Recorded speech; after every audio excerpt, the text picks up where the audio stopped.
दोस्तों, आज मैं बताने वाला हूँ रेलवे काउंटर में टिकट बुकिंग के 3 बहुत बड़े फ़ायदों के बारे में आपको बताने वाला हूँ। और साथ ही मैं आपको बताने वाला हूँ कि आपके लिए क्या ज़्यादा फ़ायदेमंद कौन सा रहेगा, काउंटर में टिकट बुक किया हुआ या ऑनलाइन टिकट बुक किया हुआ। जैसा कि गाइस अभी के टाइम में आप देख सकते हैं कि ऑनलाइन का ज़माना आ चुका है। अक्सर लोग जो चाहते हैं कि अपने मोबाइल से या जो IRCTC के ज़रिए से या किसी भी दूसरी वेबसाइट के ज़रिए से घर बैठे टिकट बुक करते हैं।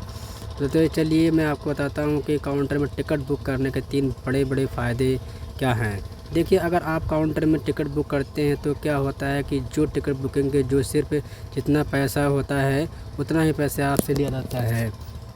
लेकिन अगर आप IRCTC या ऑनलाइन किसी भी वेबसाइट से टिकट बुकिंग करते हैं तो इससे क्या होता है कि टिकट बुकिंग के जो चार्ज रहता है वह लेता है, साथ में GST वगैरह के चार्ज वगैरह भी आपसे ले लेता है।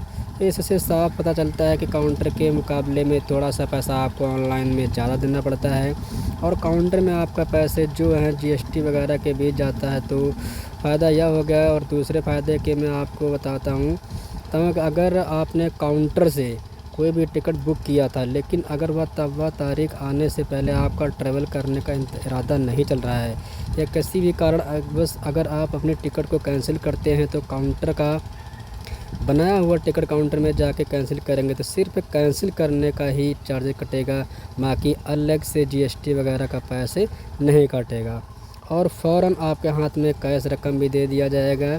यहाँ फ़ायदा हुआ। लेकिन अगर आप ऑनलाइन टिकट बुक बनाते हैं, टिकट करते हैं और अगर आप किसी भी कारण टिकट कैंसिल करने के लिए चाहते हैं तो टिकट कैंसिल के जो चार्जेस हैं वह आपको काटेगा ही काटेगा, लेकिन साथ में ही में GST वगैरह के चार्जेस भी काट लेते हैं और फिर पैसे आने में भी 3 से 4 दिन लग जाता है, कभी कभी आता भी नहीं है। तो कंपनी से बातचीत करके पैसे मंगाना पड़ता है। तो समझ गए होंगे ना। दूसरा फ़ायदा क्या हुआ कि आपका अगर आप ट्रैवल नहीं करना चाहते हैं तो अगर आप टिकट कैंसिल करते हैं तो आपका उसमें GST वगैरह नहीं कटेगा, सिर्फ टिकट के जो कैंसिल चार्जेस हैं वह कटेगा, बाकी आपको फ़ौरन कैश रकम मिल जाएंगे। अब तीसरे जो सबसे बड़े फ़ायदे के बारे में बात करूँगा वो है, लेकिन इससे पहले आप कमेंट में बताइए कि आप ज़्यादातर काउंटर से टिकट बुक करते हैं या ऑनलाइन टिकट, हमें कंफर्म बताइए ताकि मैं पता चल सके। अब तीसरा जो सबसे बड़ा फ़ायदा है कि अगर आप काउंटर से टिकट बुक करते हैं, अगर आपका टिकट वेटिंग में रहता है और चार्ट भी तैयार हो जाता है, लेकिन फिर भी आपका टिकट वेटिंग में रहता है तो उस टिकट से आप ट्रैवल से कर सकते हैं, आपको TT कुछ भी नहीं बोलेंगे। लेकिन अगर आप ऑनलाइन टिकट बुक करते हैं और अगर वो टिकट आपको वेटिंग में रहता है और चार्ट तैयार होने के बाद में भी अगर वह टिकट कंफर्म नहीं होता है, वेटिंग में ही रहता है, तो वह टिकट अपने आप जो है कैंसिल हो जाता है, उस टिकट से आप ट्रैवल नहीं कर सकते हैं।